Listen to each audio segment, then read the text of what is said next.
Alors, avant de continuer la création de notre règle de filtrage pour permettre à nos utilisateurs du LAN d'aller sur Internet, nous allons voir comment créer des objets pour mieux gérer nos règles de filtrage. Et pour cette première partie, nous allons voir comment créer les objets de type adresse et groupe d'adresse. Alors, c'est parti. Pour créer du coup les objets, vous allez venir dans Objet, bien sûr. Et ici, vous avez donc adresse et groupe d'adresse. Alors, si je voudrais créer un objet de type adresse, imaginons par exemple que j'ai un AD dans mon réseau et que je voudrais mettre en place des règles spécifiques pour mon AD. Donc, il faut que je connaisse l'adresse IP de mon serveur AD. Or, les adresses IP sont parfois difficiles à retenir par rapport au nom. Donc, ce serait bien de créer un objet de type adresse où je renseigne juste le nom de mon... Enfin, je vais renseigner le nom de mon DC, de mon contrôleur de domaine, et je vais aussi renseigner son adresse IP. Mais une fois que j'aurai terminé, je peux facilement retenir le nom par rapport à l'adresse IP. Donc, quand je vais créer ma règle de filtrage, j'aurai juste à appeler ce nom dans ma règle de filtrage et ce nom correspondra à l'adresse IP du serveur AD. Voilà pourquoi c'est bien d'utiliser les objets que d'utiliser les adresses IP.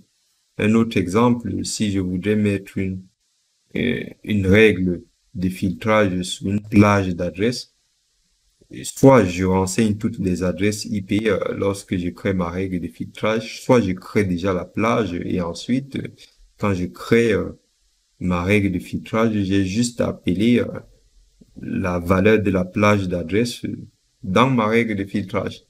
Voilà pourquoi c'est utile d'utiliser les objets. Donc, par exemple, ici, je vais dire AD, voilà.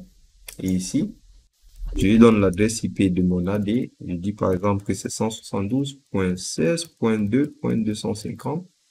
Soit je laisse comme ça, soit je mets par exemple un /32. Ça, c'est une seule adresse. Et je valide. OK? Alors, je peux aussi décider de mettre une règle de filtrage sur tout mon réseau. Hein. Je l'appelle par exemple le réseau LAN, comme ça. Et ici, je choisis le masque du coup 192.168, non pardon, 172.16.2.0/24. Alors, je peux pas faire de résolution ici, bien sûr. Par contre, sur mon DC, je peux faire la résolution de nom. Donc voilà. Et comme je vous disais, vous pouvez soit rajouter une plage. Donc si vous choisissez la plage, bien sûr, vous allez renseigner la plage de cette façon. Pareil pour les IPv6. Vous pouvez renseigner le masque de caractère générique IP. Donc là, je vous donne un exemple ici. Et si vous voulez, vous pouvez choisir le FQDN. Donc, il faut connaître que le FQDN, c'est la combinaison nom de la machine, nom de domaine. Et ensuite, vous pouvez faire la résolution. Donc, pour l'instant, nous, on n'a pas de machine avec un FQDN. Ensuite, si vous voulez créer des groupes d'adresses, je viens ici, faire ajouter. Je l'appelle par exemple groupe test. Alors, vous pouvez le faire de manière statique ou dynamique. Je vais dire le choix. Par contre, je vous recommande de faire en statique. Et en statique, vous avez juste à faire ajouter. Et là, vous retrouvez vos adresses. Et donc, attention, ici, c'est un réseau. Donc, il y a forcément 254 machines ici. Sachant que DC0 est dans ce même réseau. Donc, c'est pas non plus trop logique. Mais j'espère que vous comprenez le principe. Donc, on peut avoir plusieurs adresses qui sont uniques et ensuite on les regroupe ici.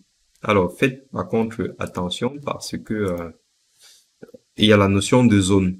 Donc, en fonction de vos objectifs, il faut savoir ce que vous voulez faire.